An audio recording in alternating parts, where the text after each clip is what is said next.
Business Law Pas FM bersama Dr. Ricardo Simanjuntak SH LLM.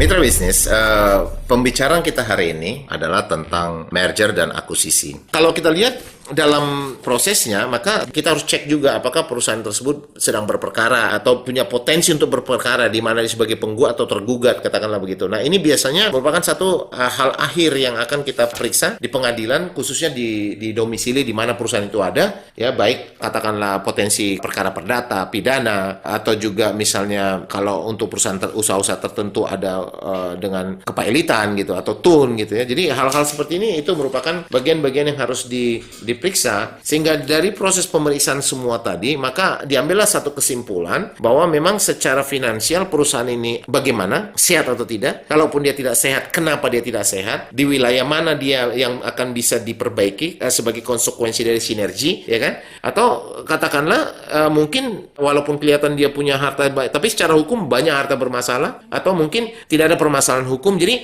hal-hal seperti inilah yang akan menjadi bagian dari kesimpulan untuk mengatakan bahwa perusahaan tadi mempunyai satu potensi atau masa depan yang baik atau buruk jika dilakukan langkah konsolidasi atau merger ataupun akuisisi. Mitra bisnis, langkah-langkah akuisisi ini dalam faktanya itu semakin bertumbuh di Indonesia, ya. Langkah-langkah melalui merger semakin bertumbuh, sehingga memang proses-proses untuk melakukan tindakan merger akuisisi ini akan merupakan bagian yang sangat-sangat penting untuk diperhatikan pemerintah dalam proses untuk memberikan transparansi dan juga kepastian hukum untuk para pelaku pasar. Bukan hanya pada pelaku pasar asing, tapi juga pelaku pasar lokal, karena ini adalah merupakan salah satu strategi bisnis yang dilakukan dalam proses untuk melakukan peningkatan jumlah aset. Nah, ini merupakan bagian dari kebijakan para pemegang saham ketika dia mencoba ingin membesarkan perusahaannya melalui langkah-langkah strategik seperti ini. Untuk itu, kalau kita misalnya melihat ini pada proses pengembangan usaha yang dilakukan oleh orang asing, maka ini kan sangat berhubungan dengan penanaman modal asing di Indonesia. Sehingga langkah dia untuk masuk kepada bidang-bidang usaha yang diperbolehkan di Indonesia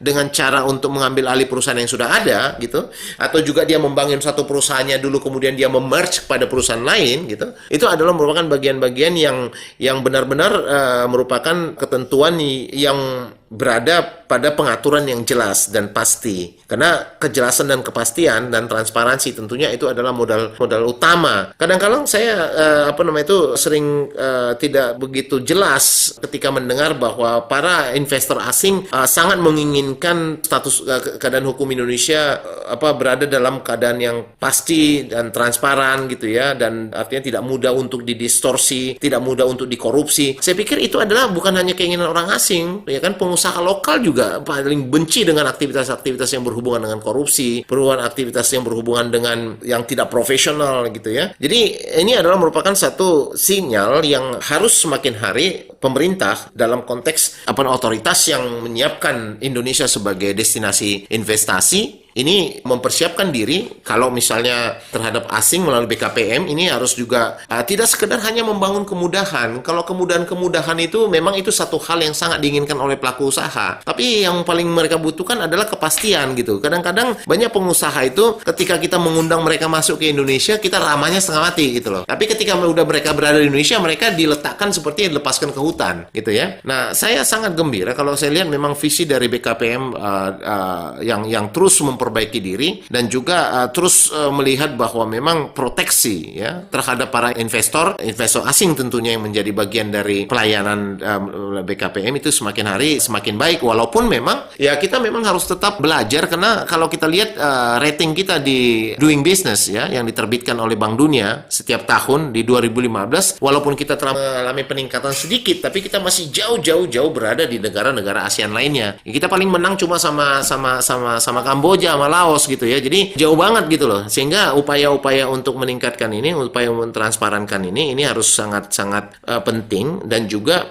ini akan berhubungan juga dengan proses masuknya investor asing melalui proses-proses penanaman modal yang bisa dilakukannya dengan cara pengambil alihan perusahaan di Indonesia dengan cara akuisisi tadi, atau juga misalnya melakukan merger dari satu perusahaan yang telah dilahirkannya sehingga masuk kepada satu kekuatan yang jauh lebih baik ya, atau melakukan konsolidasi terhadap perusahaan-perusahaan yang sudah dia dirikan sehingga masuk kepada satu perusahaan hasil konsolidasi yang besar gitu.